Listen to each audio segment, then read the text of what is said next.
কিন্তু ব্যক্তিগতভাৱে মোৰ অঞ্জলি দৈমাৰীৰ লগতো ভাল।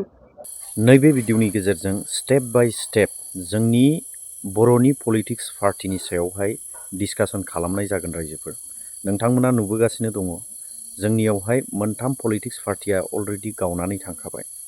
बेबायदिनो जाथि गथ' हिसाबैहाय जाथिनि नांबोनायावबो जोंनियाव गोबांथार आफादफोरा दिनैहाय गावफ्रुलांलायनायखौ जोङो नुनो मोन्दों। दिनै मेक्सिमाम जुदि जोङो साननानै नायोब्ला 30+ बारा माने जोंनि बर' जातिनि संगठनफोर दङ। नाथाय जोंनि थांखिया मोनसेल'। दा नैबे राजनितिनि बेलायावबो बेबायदि जानायखौ जोङो नुनो मोन्दों। रायजोफोर बेनिखायनो जोङो स्टेप बाय स्टेप जोङो बुजिलायनि आरो नोंथांनि बुजिनायनिफ्रायबो कमेन्ट सेक्सनाव फोरमायहरोब्लानो जाबाय। आंनि थौले मेलेमनि बुजिनायनिफ्रायबो आं नोंथांनो शेयार खालामनो सानबाय। BTRৰ যিখন চুক্তি সেই চুক্তিখন যিমান ক্ষিপ্ৰ গতিত ৰূপায়ণ হৈছে সিমান চুক্তি আজিলৈকে ক'তো ৰূপায়ণ হোৱা নাই। অসম চুক্তিৰ ক্ষেত্ৰত আপোনালোকে জানেই BTRৰ চুক্তি ইমান ক্ষিপ্ৰতাৰে ৰূপায়ণ হৈছে যে আজি BTRৰ বাউণ্ডাৰী গৈ গহপুৰ পাইছেগৈ। जोंनि आसामनि CMनि बाथ्रा बुंनायखौ नोंथाङाबो खोनाखाबाय। दानिया बाथ्राया जाहैबाय जोङो बेखौहाय माबे एंगेलजों जोङो सानो। फारसेथिं जुदि जोङो साननानै नायोब्ला नेगेटिभबो बुजिनो हायो आरो फारसेथिं साननानै नायोब्ला पजिटिभबो। जोङो बेखौ पजिटिभ लानो ना नेगेटिभ लानो। दिनै जोंनि BTR सुक्तिनि जे दफाफोर मावफुंजानायनि बागै बियो बुंबाय। बुंनो थाङोब्ला आसामनि जिखिनि दफाफोर दङ बेफोरनो दिनैसिमबो मावफुंजायाखै। एग्जाम्पलाव बे लाइनावहाय थांदों। ओमफ्राय दिनैहाय गहपुरसिमहालागै सिमाया बारायबाय होननानै बुंदों। दा 2025 मायथाइयावहाय बै गहपुरनि सुबुंफोरा फैगौ BTC बिसायख'थियावहाय बाहागो लानो खाबु मोनगोन ना मोना? नैबेयो गिदिर मोनसे सोंथि जानानै थाबाय। जुदि बियो इमप्लिमेन्ट जाथारबायब्ला बियो 100% BTCनि सिङाव हाबबायब्ला बिथांमोननियावबो राजखान्थिनि बा राजनितिनि मोनसे गोहोआ थानांसिगोन। नंगौना नङा? যিবোৰ আজিৰ পৰা 2 বছৰ আগত কোনেও বিশ্বাসে কৰিব নোৱাৰে। BTRৰ বাজেট এতিয়া BTRে সম্পূৰ্ণ বনায়। অসম চৰকাৰে একোৱে হস্তক্ষেপ নকৰে আৰু সাংবিধানিক এমেণ্ডমেণ্টৰো প্ৰক্ৰিয়া ফাইনেল পৰ্যায়ত আছে। গতিকে মই ভাবোঁ যে BTR চুক্তি ৰূপায়ণ নোহোৱাৰ অভিযোগ তোলাটো একেবাৰে সত্যৰ ওপৰত প্ৰতিষ্ঠিত নহয়। BTC চুক্তিয়ে হওক BTRে হওক যিমান কেইখন চুক্তি হৈছে গোটেইকেইখন চুক্তিক ৰাজ্য চৰকাৰ আৰু ভাৰত চৰকাৰে সন্মান জনাই আহিছে। दानिया रायजोफोर नैबे बाथ्राया बिराद गिदिर इम्पर्टेन्ट जाना होबाय दे। नोंथाङाबो साननानै नायदो जोंनियावहाय गोबां राजनिति हान्जाफोरा बा राजनितिजों लोब्बा थानाय सुबुंफोरा दिनैसिमाव बुंगासिनो दङ जे BTR सुक्तिया इमप्लिमेन्ट जायाखै। थांनाय जोंनि दुलाराय बर' फरायसा आफादनि जे जुथुमा जादोंमोन बेयावबो हम मिनिस्टारा फैनानै बुंलांबाय 80%आ माने इमप्लिमेन्ट जाबाय होननानै। नाथाय दिनैसिमावहाय जोंनि बै माखासे गेदेरमाफोरा नुनो मोनाखै नामा? नैबेसो सोंथि जानानै थाबाय। दा रायजोफोर नोंथांमोना इमप्लिमेन्ट जानायखौ नुबायब्ला इमप्लिमेन्ट खालामथारबायब्ला नोंथांमोननि बायदिब्ला मा जानांगौ? दिनै जोंनियावहाय कलेज सफैनायनि गोबां बुस्थुफोर सफैनायनि बाथ्राफोर होदोंमोन। नाथाय बेफोरो बहा थांखो? नैबे मोनसे सोंथि। बेखौ लानानैनो दिनै राजनितियावहाय गोबांथार सरसा सोलिबाय थानायखौ नुनो मोनो।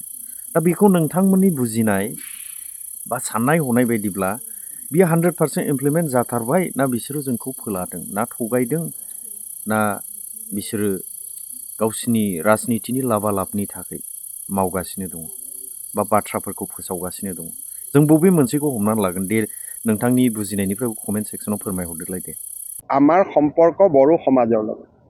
নতুন ৰাজনৈতিক দল কোনোবাই কৰিলেও তেওঁলোকৰ লগতো আমি কথা পাতিম। কাৰণ আমাক লাগে বড়ো সমাজত ঐক্য, সম্প্ৰীতি আৰু একতা। আৰু সেইকাৰণে বড়োৰ মাজত 2-3টা ৰাজনৈতিক দল হোৱাটো বিজেপিয়ে নিবিচাৰে। বিজেপিয়ে বিচাৰে যে বড়োৰ মাজত এটাই পলিটিকেল পাৰ্টি থাকক।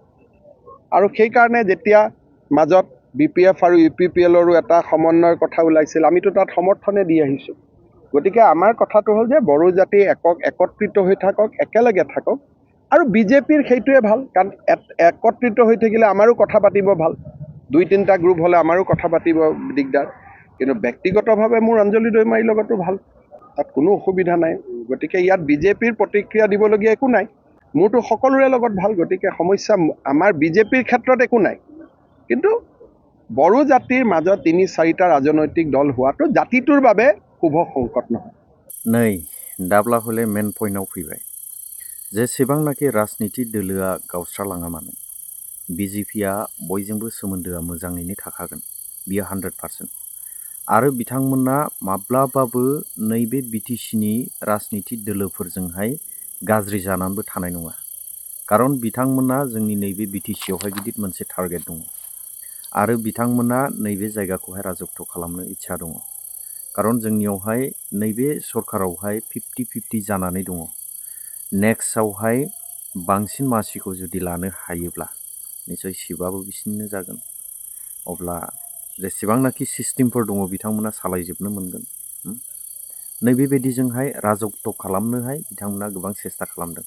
आरो पलिटिक्स पार्टी हिसाबैहाय जोंनि रिजनाल पार्टीफोरा ओरैबायदि एगेन्स्ट जालायदों मोनथाम पार्टीजों दिनैनि दिनावहाय नायलायनो हायि पजिसनखौसो जोङो नुनो मोनदों।